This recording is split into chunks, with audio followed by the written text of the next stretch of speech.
Voice of San Diego podcasts are sponsored in part by a proud supporter of Monarch School and Make-A-Wish San Diego.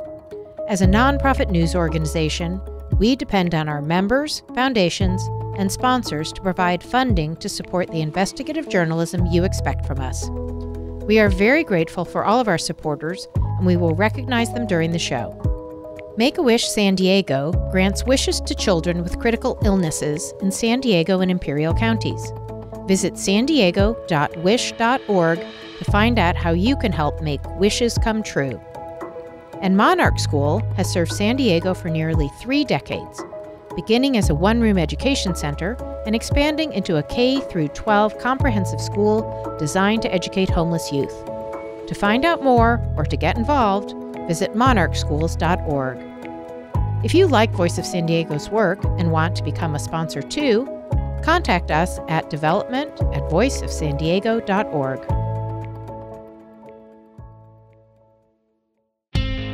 My mom says my neighborhood school isn't good enough. How am I supposed to know my kids are getting the best education possible?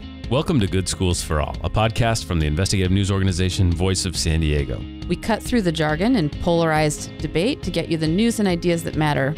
Good schools are at the heart of our democracy and economy, and we're about good schools for all kids.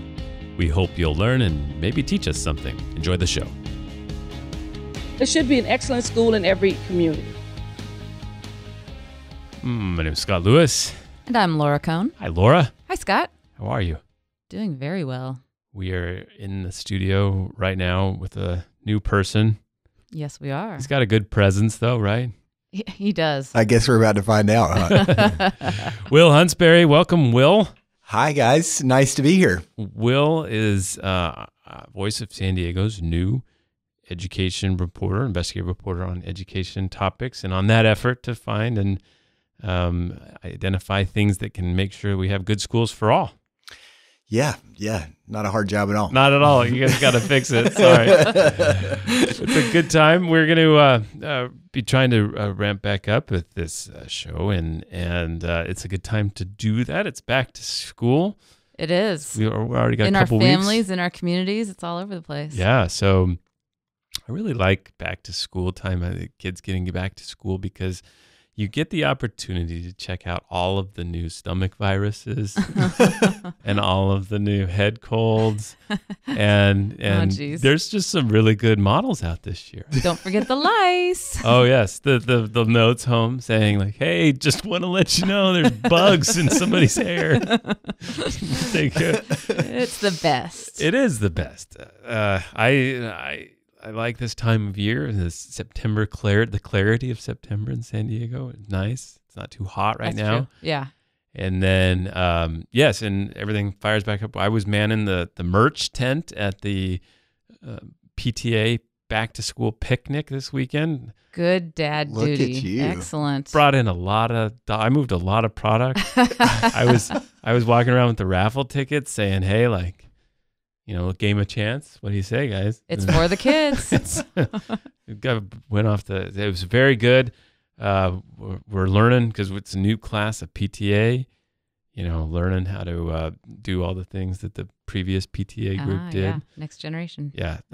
To be clear, I'm not the volunteer. My wife is VP this year. So VP. Officer. Yeah. I'm sure a very highly politicized position. Yes. VP of the PTA. I don't know, man. Have you been around PTAs? They can They be a little can rough be. sometimes. They seem to be working well together, though. So, yes, being involved in your community. I think communities make schools good. They do. And so that's one aspect. And schools make communities good. Right. Goes both ways. Let's go through a couple of stories we've had recently. Will here turned in his first piece for Voice San Diego. There weren't too many red marks, fortunately. Yeah, it was a good one. We talked about a small pot of school funds regularly mismanaged. So this is student body funds. So these are the funds that they collect from like football games and stuff like that? Yes, you got it. Bake sales, a lot of PTA events. Yeah. Okay. So that money is supposed to be reserved for student use. That's right. That money's supposed to be just for students. And the students are supposed to kind of have ownership over it, especially at the high school and middle school level. the associated student body group is supposed to be getting together, making those decisions. If the students wanted to spend that money on the teachers, in theory, they could, but it's supposed to be the student money. Got it. And so then what did you find? Well, I found what seems to be the findings every year when we talk about ASB funds. A report came out that San Diego Unified issued, and basically it said these funds are regularly mismanaged to the extent that the staff member who's in charge of it usually doesn't know the checks the money's supposed to go through. There weren't dual cash counts. They don't have receipts to back up what they're saying the money was spent on. And then sometimes, there's even abuse of the funds. I mean, that's been found a lot in the past. And in this particular audit, it found that the money was going to teacher training in several instances where it wasn't supposed to. Oops. Yeah, exactly. I don't think the ASB signed off on that. And there was one school in this particular audit that was so bad, they're going to do a deeper dive into it and presumably will find out more, but they didn't tell me which school that is. So this was San Diego Unified School District, to be clear, and so there's several schools in that they pulled. Why did they pull out the ones that you had listed there? I believe that it was 24, and I believe that those were due for an audit. It was their language. I don't remember exactly how they decided which ones were due. I think it's also just kind of a random polling to see how the schools are doing. When there's 24 schools, the problems we find consistently are probably happening at the rest of the 160 odd schools, right? And in other districts, ASB dollars, it's not just this community or this state, it's all over the country. It's small dollars moving. Staff aren't trained to manage cash drawers, et cetera. They're overwhelmed with other things. Exactly. It's really easy to lose track of it. The misuse is a different dimension. And it's important because, if you're talking about a couple $100,000 or $500,000 or $1 million in past years, in some cases, that's a lot of money. And there have been cases where it's just straight up gone missing, 20 grand gone. We don't know where it went. And Cindy Martin, when she came in 2013, promised she was going to fix this. And one of the things she talked about to fix it was better training. And you know what they talked about at the audit meeting I was at just a few weeks ago? Better training? You got it. Better training. So maybe that training's going to hit the spot this time. I don't know. Mm-hmm. Let's take a pause for a second and just you've probably noted that Will has an accent. It's subtle. No. I love it. Tell us where you're from and what you've been doing till now. Sure. So I occasionally, you'll never believe this, but sometimes people are like, "Are you from Australia?" And I'm like, Oh. Really? I assure you that I'm not. I'm actually from the American South, North Carolina to be specific. And I spent some years reporting there before I went to grad school. And so I've been cycling around the country, New York, Washington, D.C., and finally I ended up here in this nice, unhumid, sunny climate. Yeah. So you actually covered school boards before in North Carolina, right? I did. That was how I got my start. And, I got into reporting after being an English major. I thought, I'm going to take this to the highest literary heights, the next Hunter S. Thompson. But I ended up getting assigned to cover the school board, not what I expected. And part of what I didn't expect was how awesome it was. I ended up having a really good time diving into the policy side of it. Definitely not what I expected. And, holding that district accountable to the promises they made. And interestingly, it was Wake County, North Carolina. It's really close in size to San Diego Unified. It's about 160,000 students, but it's a county-wide district instead of just a city district like San Diego is. And I had some stories that ruffled some feathers. Well, in particular, you followed an equity issue, right? Yes, there was a big equity issue there around student assignment policy. And that's hot in North Carolina. Yes, and they were talking about a recent Unified meeting I was at too, but there especially where we had forced integration after the Brown decision, districts had to figure out how they were going to integrate all these schools, and what Raleigh, North Carolina came up with was we're going to make a big county district. That way it'll be easier to mix students up together. That diversity policy went through several iterations over the decades, and it was a really highly acclaimed policy for making sure there weren't any high poverty schools in the district. They eventually had to move from race as the metric to socioeconomic indicators. And then it's a long story. I'll try to make it as short as possible. The district started growing really fast. It started being really hard to bus those students around in a way that made sense, and people were getting really upset about it. They moved to a choice assignment policy that was more neighborhood schools based, and they said that policy, that choice policy, would not create high poverty schools, or it wouldn't make them worse than it was. So I did an analysis that found out that, in fact, choice was socioeconomically segregating the schools more than before. So after my reporting, the school board decided we're going to go back to a diversity model. We're not going to do this neighborhood schools choice thing. We're going to continue to try to balance school populations. What was the neighborhood school choice thing? So like here, you can apply to any school, and if you get in, you go. You might be from across the district. Was that the same kind of thing that was implemented, or? Yes, it was a similar thing where you picked your top 3 or top 5, and a computer or an algorithm had a set of priorities like sibling or several other ones, which I can't remember off the top of my head. And yeah, if there were slots in the school and you met the criteria, you'd be at the first of the list to get into that school, and you could theoretically choose into any school in the district if you wanted to. But any assignment policy that puts a preference for neighborhood schools is then going to cause the schools to reflect the neighborhoods around them. And so that since our housing is segregated, that tends to make our schools more segregated. That's exactly right. And I'm sure that's part of what was exacerbating it there. Not to mention the fact that there were a lot of people who just weren't taking part in the choice process, which is probably true of all choice programs. And so when certain parents who aren't that engaged in the system don't take part in it, that's going to affect how things shake out as well. When you moved here and you started looking at our school stuff, you went through a crash course. It's been about a month, right, or so?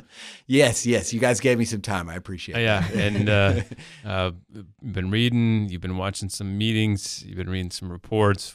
What are kind of your first takeaways of what you've witnessed, what you've seen, what's obviously different from other places you've been, and what's just the same old story you've seen elsewhere?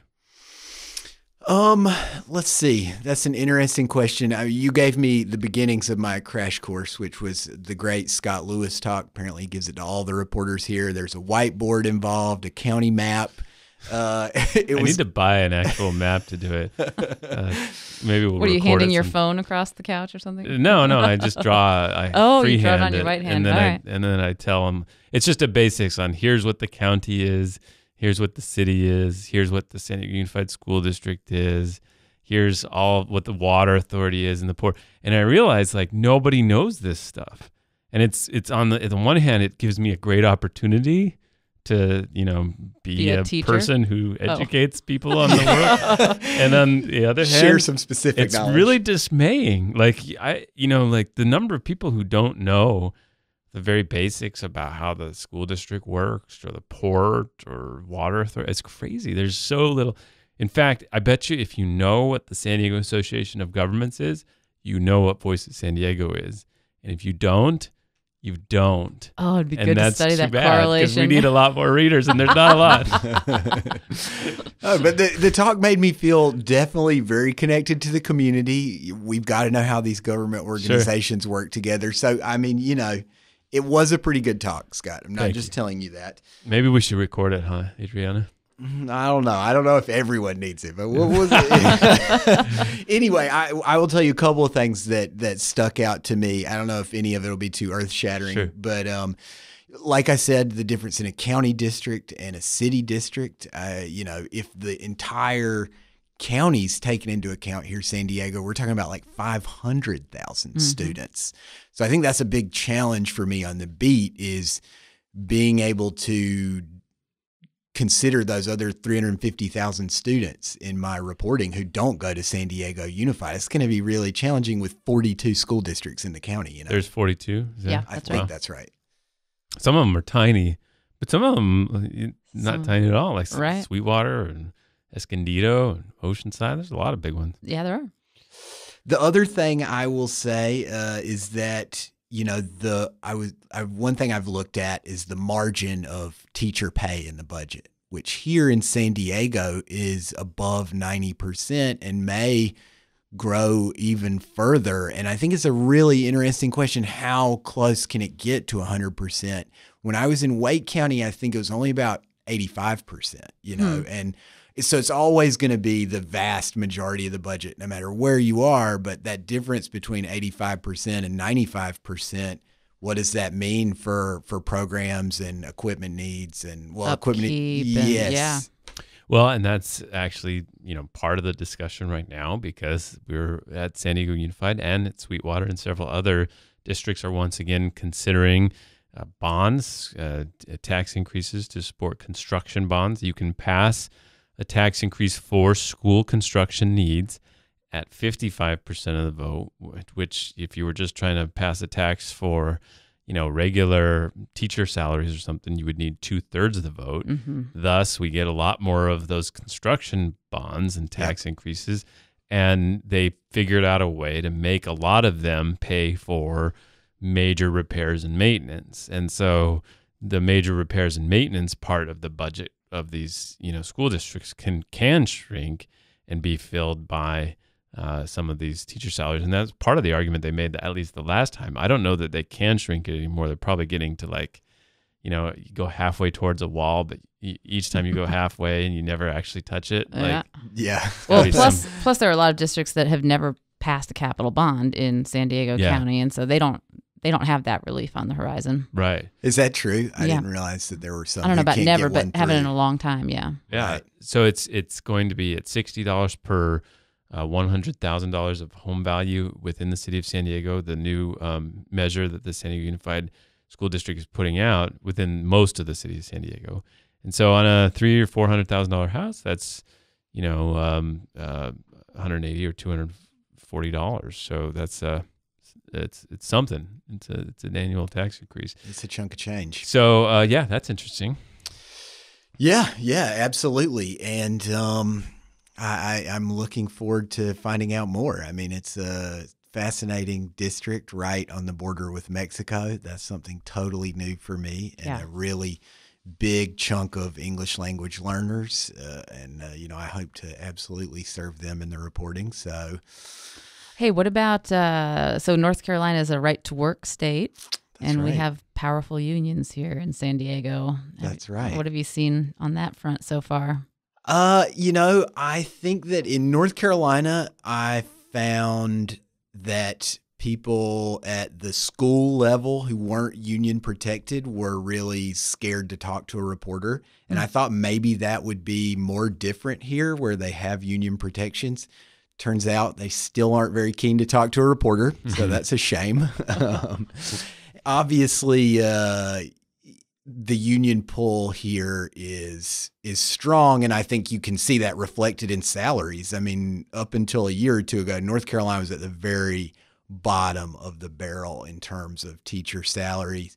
And so I think that's certainly one thing to note, a big difference in salaries, but a big difference in teachers' influence in elections too. They probably have a lot more here. Mm-hmm.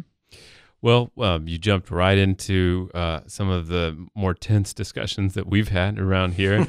You had a piece last week about report urges San Diego Unified to track students who leave before graduating. So this was kind of the coda, or I thought it would be the coda on our almost 2-year quest to try to understand the graduation rate at the San Diego Unified School District. So just for background, San Diego Unified touted a 91% graduation rate, and they themselves called it a miracle and said it was an amazing achievement. And it was particularly interesting because an academic who had been doing work on the class of 2016 had worried and had raised alarm that the graduating class, a big portion of it, was not on track to graduate. Right. And so this is Julian Betts at the University of California, San Diego, had warned that there needed to be some interventions. Now, that class was the first class that had to deal with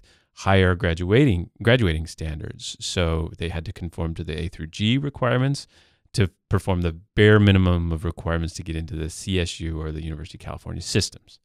So all of that was combined on this class of 2016. When that number came out, we all just said, let's find out how they did it and what goes into that, because it's not necessarily a measurement of the people who entered high school versus the ones who graduated. Not that simple. Mm-mm. There's a lot of people who leave the district within that time, and there's and in particular, one thing that we started focusing on was that a lot of the high school students left the traditional schools to go into charter schools, and they were struggling.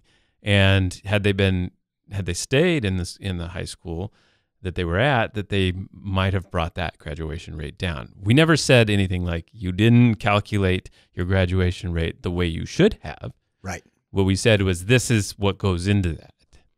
So there was a committee formed based on that reporting, and we didn't know, but you found out that they actually did release a report on that. A draft report as they're driving. A draft. We must say a draft. and that report acknowledged that, yes, had these kids remained in the system, then they would have brought the graduation rate down. And they provided a couple recommendations about what to do about that, right? They did indeed. The report clearly came out as a part of Voices reporting, and some of the things that it said were that the school district should take note of how many people leave the district each year, especially how many leave for charters within the district, and it should note how academically behind they are when they leave. And, it talked about how a lot of those students who have left in the past have been behind as far back as third grade. So it's not that the indicators weren't there, that these students weren't succeeding. So we had to, public records request that information. The committee saying you need to put that information out every year so the community can see it, so they can understand what really goes into a 91% graduation rate.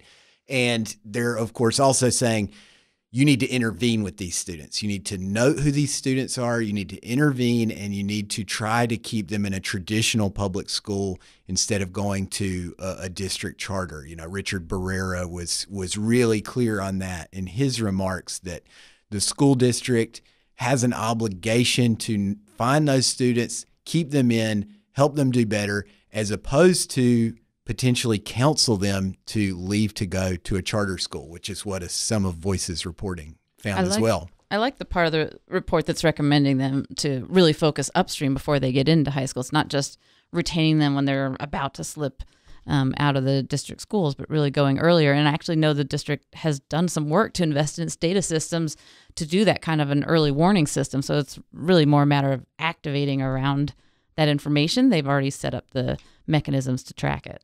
Yeah, there could be even an argument that says, like, okay, some of these charter schools might serve them better, so that's why we wanted to encourage them to go there or whatever. And they never really wanted to engage that.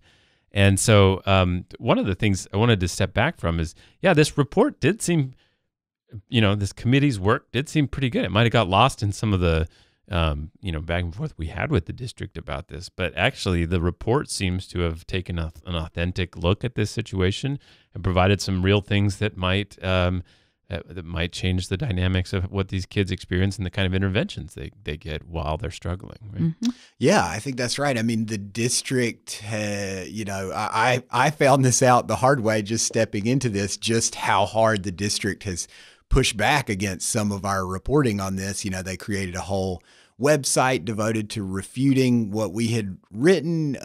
But at the end of the day, I mean, this is a story about investigative journalism does its job. It pushed the school district to do better. And now this report has said the school district needs to do better. So it'd be a little infuriating, some of these Twitter fights. But I think that's the clear narrative here. Yeah. All right. We tracked another story, a long ongoing quest about all that we're finding out in the troubled situation with some teachers who are accused of sexual misconduct with students at their high schools and then or at their schools. And then the kind of situations they deal with where they're allowed to either continue working in schools or within the education field. So this week we learned, Ashley McGlone revealed that in Poway, 2 teachers at separate schools had been forced out for having romantic relationships with students, but that the district settled with them and agreed not to tell future employees about what had happened. And there was there's actually like kind of 2 different types of cases and that we're starting to uncover. One is this sort of grooming pattern that we're seeing with some teachers that are very cognizant of the 18 year limit, and then right when that flips, or even sometimes before, they're right before the teenage girl has her birthday. Let's make it real. Sorry, right? Yeah. And so and it's really hard to talk about this stuff. I'm sorry, but it's become... Yeah, as the mother of a 16-year-old, it's really close to home. As the mother of a 16-year-old in the San Diego High School District that's been revealed to have harbored some of these predators. And so in this case, the two of the teachers went on to continue working in the education field. And then the other type that we seem to find a lot, or have been finding, is of... And I want to keep the scale in perspective here. We're talking about, a few cases in each district that we found so far. So by far, still a small fraction of educators. But what really is troubling is how they're allowed to continue working, or they're transferred to different schools, or some other situation like that's what we're worried about. And the other type then is we're seeing a lot of these teachers who are inappropriately touching or talking to students, or otherwise invading their space or sexually bullying them. And so that's a little bit different style than this other situation that we're uncovering. And so in both cases, what these districts are starting to reveal to us is that it makes a lot more financial sense for them to settle with the educators as opposed to pursuing these long, drawn-out battles to fire them. So, and when they settle, then that's when the problems come in, right? Because the settlement includes, we're not going to reveal what you've been doing, and your teaching credential, if it gets stripped, it's going to take some time. So that lag is where they get another job. They're potentially hurting somebody else, right? Right, exactly. And so that's more what we're trying to uncover. And the reason, so they can agree to these things, but the reason we've been able to find out about them is I think a little understood state law, that we're allowed to access some of these records about investigations into sexual misconduct if the investigation is A, substantial, or B, substantiated. And so, well, actually not either or, it's both. It has to be both. And so in those cases, they are public records. What happens is that we request those public records, and then a notice goes out to the people involved whose records will be released, and they have the opportunity to file what's called a reverse PRA, or Reverse Public Records Act request action, and then try to block that. And so in many cases, we've had to go to court to overcome some of those. So we're still waiting for, there's 10,000 pages of documents in our office, and then we're still waiting for records from some of the larger places, including the San Diego Unified School District, which is, of course, the largest district. Just if this was a ratio, would indicate that there's probably several cases that are worth looking at there. So we'll let you know when we find those out. So nothing too serious for you to walk into to try to get your arms around. Yeah. Thanks for this opportunity, Scott. No, I really appreciate you taking it on. This, providing safe and great schools for students has got to be a region's top priority. We talk about priorities around here, tourism, stadiums, and stuff like that. Like, come on, this has got to be the baseline, most important thing that we do: safe, good schools. Absolutely. All right, and in that respect, what is working this week? So I love the what's working this week because in the spirit of back to school, I sent my son off to college. Oh my gosh, that happened last week. Yes. And so he's in his new classes. Do you feel free or terrified constantly, or both? No, not or terrified. A little bit lonely, a little bit sad. But one of the weird things is like he's off the radar. We hear from him every so often, but just like to not have that sort of day-to-day awareness of what he's up to and to know he's making decisions on his own is really a big shift. Does he have somebody doing his laundry? Or No, he's able to do his own laundry. Good. Can you imagine what kind of food he's eating right now? It's probably terrible. Yeah, he's snapshotted a few of his plates of biscuits, congratulations gravy, on potatoes. the laundry thing. Oh, thank you. I just can't picture my son ever doing that. I'm going to work on it. You will. He's only 8. Yeah, he's only 8. You've got time. Okay. Anyway, he went to the university bookstore today and was shocked at the cost of the textbooks. Yes. And he actually walked out without buying them because he was so appalled by it and said, "This is another thing, Mom, that needs to get fixed about education." And so here we have a what's working, which is SDSU has put in place a system where you can get access to the texts electronically for your courses, even before you enroll in the class or before you finalize your enrollment. And then if you decide to enroll, sort of like a subscription. So if you decide to enroll, then you don't cancel the subscription, you start paying. And if you leave the class, you can cancel your subscription, get out of the textbook. And they are able to do bulk purchasing that way and substantially reduce the cost to students to the tune of about $2 million in cost to students each year. Wow. So my son will be happy to hear that there might be a solution on the horizon. Why are they so expensive? Why? I mean, is it because it's a captive audience? These students have to buy these books so they can mark the price up to whatever they want? Yes. I do remember the insanity of, $130 books. No book I read for pleasure costs that much. No. Yeah, it's like the limited market in a way, so it's not going to sell millions, and so and I think it also is. And they constantly update them, right? So of course, yes. So that story, of course, came to us from KPBS. So they quote Linda Woods, an instructional designer at the school's IT department, and she says, "Now I think we're up to like 94 to 96% of students opting in. So when publishers are guaranteed that they're going to sell to that level, they're willing to negotiate the price down." So it might be, and bear with me here, the proverbial win-win. Okay. When does that happen? So yes, textbooks, crazy. Yeah. And by the way, I just want to say one more thing, which is that I think when your son started going to kindergarten, your perspective on education shifted somewhat. Big time. Yeah. So my kid going to higher ed, my level of interest in higher ed has increased substantially. My perspective on it is different. So we'll see how that shows up in the podcast. Where did he end up? University of Denver. Oh, right. Yeah. Right. DU. Good. Well, congrats. He's a pioneer.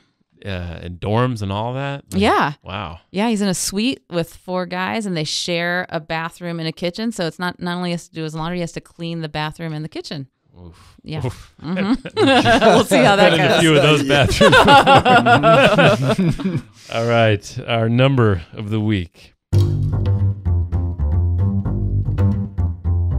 So our number of the week is one that's really intrigued me. It's that about 10% of people who rent out their homes on Airbnb, or I guess we should use past tense, who did rent out their homes on Airbnb in San Diego County are educators.